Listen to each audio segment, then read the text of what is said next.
This is Eat Drink Singapore on CNA938. I'm Chu Wee Lin with Susan Ng. When countries close borders and food supply chains are disrupted, how prepared is Singapore to deal with this? Well, we were certainly put to the test early last year, as you recall, when Singapore raised the disease alert level to orange and Malaysia announced a nationwide lockdown. I'm sure you'll also remember that panic buying ensued, driven by concerns about whether food supplies between Singapore and Malaysia would continue, though these fears proved to be unfounded. Well, nevertheless, this incident has underscored the importance of strengthening Singapore's food security. Our guest today is helping to achieve that goal. He is Vincent Wei, co-founder of the local agritech startup Archisen that designs, builds, and operates solutions to grow fresh produce in cities. Vincent, thank you for joining us today. Yeah, hi, good morning. Thanks, Susan and Wei. Vincent, you founded your company in 2015, and this is long before COVID-19 exposed the vulnerabilities in our food supply chains. What sparked your interest in agritech back then? Yeah, so back in 2015, we just closed our previous Internet of Things startup. And my co-founder, Savan, and I were wondering what to do next. We studied the markets and realized that food production was an industry that had a long-term viability. And with the rise of IoT and artificial intelligence, there was a lot that could be achieved in this industry. And hence the birth of Archisen, which actually stands for an architecture of sensor networks, which would be a starting point for highly productive farms. And after that, we spoke to some local farmers with regards to using technology, and their response was quite lukewarm because they were troubled with low margins and their land leases were ending.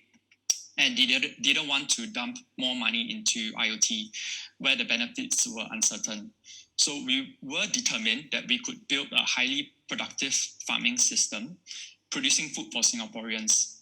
So through our market study, we found that freshness, nutrition, and flavor was what most people looked for in their food. And hence we incorporated that as our vision for the company and launched the Just Produce brand of vegetables. All right, but you're a mechanical engineer by training. So what convinced you that you could succeed in agri-tech? Yep. So that's very interesting because the entire agri-tech sector has progressed over the past 10 to 20 years. It is a combination of not only just manual farming right now, but also engineering, automation, crop science, as well as market penetration.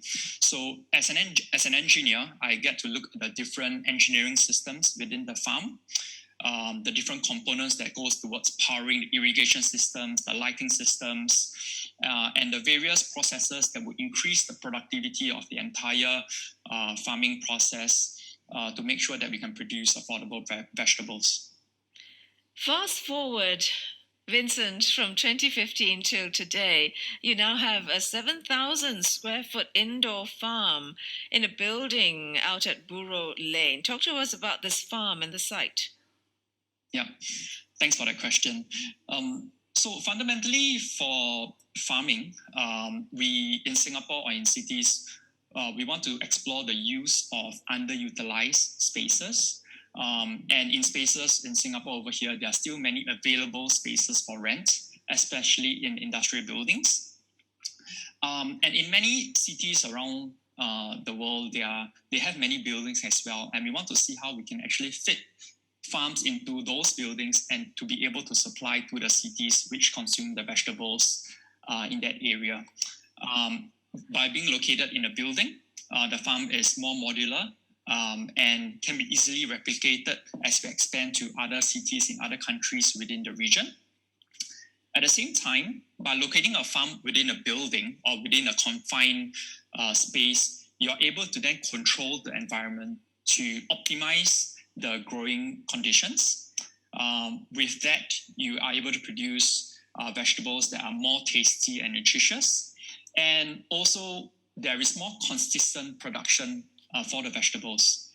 At the same time, by being within a building or an enclosed area, you keep out the pests. So you don't need to use pesticides, which are carcinogenic. with such dense farming systems, you are also able to expand easily within the building. So you take up one unit and you could take up more units when you intend to expand the farm. Yeah. Was it always your intention to be an indoor farm, or did it just turn out that way? Yeah, so I think in urban farming, or rather farming within a city, there are various spaces available. There's rooftop farms, there are indoor farms, there are even farms in open spaces or even underground. So I would say that there are various spaces that can be utilized for farming and not restricted to indoor. Now, the reason we chose indoor is because of the benefits that I mentioned earlier. And also the ability to be able to control the climate and to keep out the pests. So I think it naturally progressed along to the decision for indoor farming because of the ability to produce these vegetables consistently and effectively. Now tell us what you produce. Vincent, what crops do you specialize in? Okay, so under the Just Produce brand, we have a range of 7 different crops, which are mainly leafy vegetables, each with a different flavor and texture profile. We have a tangy sorrel, which has a nice lemony flavor. We have a salty and succulent ice plant, and even a very spicy mustard, which tastes like wasabi.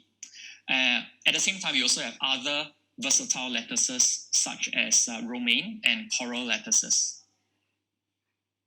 Quite exotic, actually, aren't they? Yeah. Some of these. Any reason why you Yeah, chose yeah. these? Is it because they grow well indoors? Yeah. Yeah. So it is our belief that you should be able to eat the salad even without sauces. And we feel that the salad needs to have a taste or have a strong taste such that it can actually pique your senses.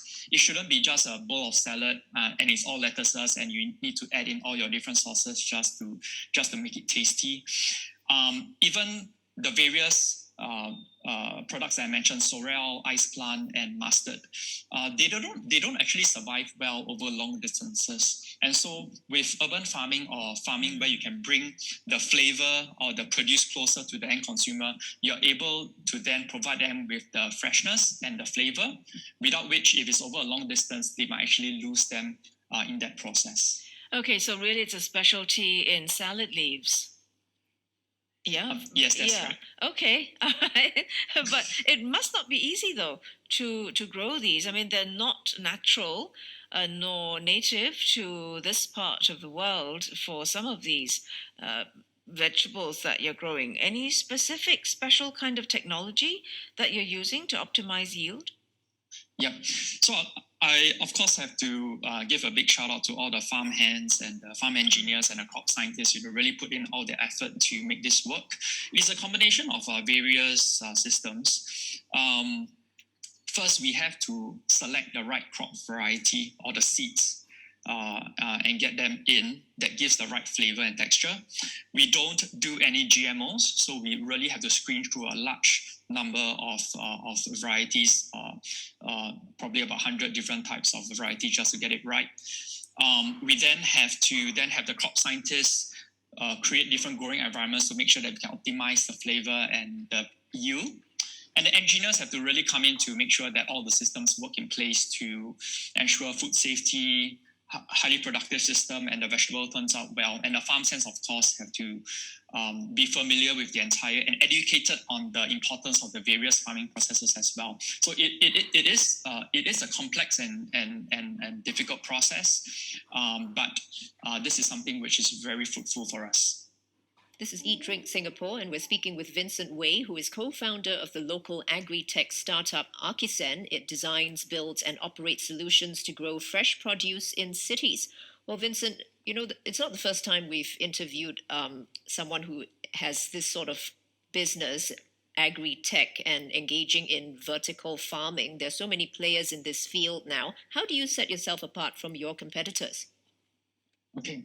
Yeah, I think it's good to know that there are many players over in Singapore or there are new farms coming up, and I always encourage and always very happy to know that there are more produce being grown locally. If you would ask me who's my main competitor, I think the main competitor would be the imported produce. from Malaysia, Australia, or some Western countries.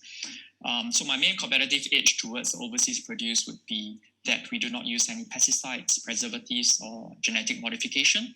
And we focus a lot on the freshness as well as the tastiness of our produce, and ensuring that they can get it to the customer at affordable prices. Just to give a bit more light in terms of what types of technology that we do over here as an ongoing process. We do a lot of crop science research and trials to develop new crop recipes for existing and new varieties of crops. Of course, we have sensors within the farm to monitor the data and to further analyze and improve the various farming processes. Certain processes like nutrient delivery, irrigation, climate control are automated based on predefined crop recipes. And of course, we also develop light recipes to grow the crops better.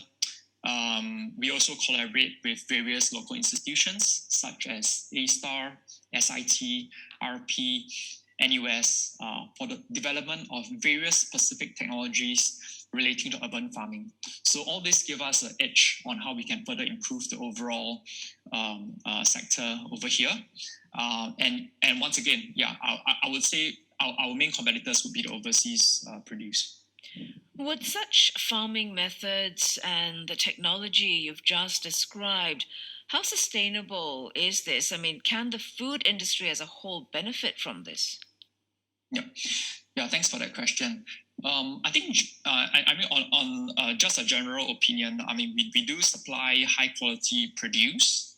And when we supply this to the restaurants, cafes, or the buyers at affordable prices, they can then provide them to the consumers to be able to create a support local program. In the pipeline, we are also looking to make our technologies and insights available to other farms and other players within the industry to help them optimize yields and improve production efficiency. But this would be something that would be further down the line. Do you think you might consider making this technology available to maybe retail clients who might want to grow their own produce at home? Is that even feasible? Because you also talked about needing sensors to monitor data and complicated things like that. Yeah, thanks. I think this is an interesting question. We have this newly launched Just Harvest system, which is sort of a smaller type of farming system that can fit into restaurants, cafes, and even small grocers. And this is something that's coming up. We'll be happy to share more further when we have more information down the line. But this new farming system allows the grocers or the restaurants to actually harvest the vegetables fresh and provide them to the customer on the spot. So it's almost like bringing the farm to the store itself. So farm to table, how can listeners purchase your products, Vincent? Yeah, thanks. Yeah, so we are Just Produce, JUST Produce, and we are available at different online retailers such as RedMart, FairPrice Online, and Amazon Fresh. You can also buy in physical grocery stores such as Little Farms. You can check out our website, justproduce.sg, to find out where our products are available. All right. Well, Singapore has a 30 by 30 initiative, which is a target to produce 30% of our nutritional needs domestically by 2030. From your experience, do you think this is achievable? Yes, I do. I think the government's 30 by 30 vision is bold, but it's achievable with the right policies and strategy. Farms need to focus on the required economies of scale and to have the technological complexity of producing a diverse portfolio of agricultural products and look into highly productive methods of farming. What I observe is that consumers, even the younger ones, are becoming more educated on the need to grow your own food, eat local, and to eat healthy. And I also see a trend where local farms are working together and helping each other to increase the consumption of local produce by Singaporeans. I also see that retailers such as RedMart and Little Farms coming forward to create programs to give local farmers a hand in listing and promoting their local produce. So I look forward to seeing other online and offline retailers proactively working with local farms to make local produce more accessible to Singaporeans. Before we let you go, Vincent, I really have to ask this. You've got all the exotic salad leaves that you produce right at your farm. Any chance that in the future you would also cater to more local tastes and head to the kailans and the xiaopai chais and things like that? Yes, good that you asked that. That's something that is very close to our heart, and this is something that is currently something that's in the works that we're researching on. It's definite Asian greens is definitely something in a pipeline, but we want to actually do a bit more research on this and to make sure that it's tasty and affordable for Singaporeans. So it's definitely in the works.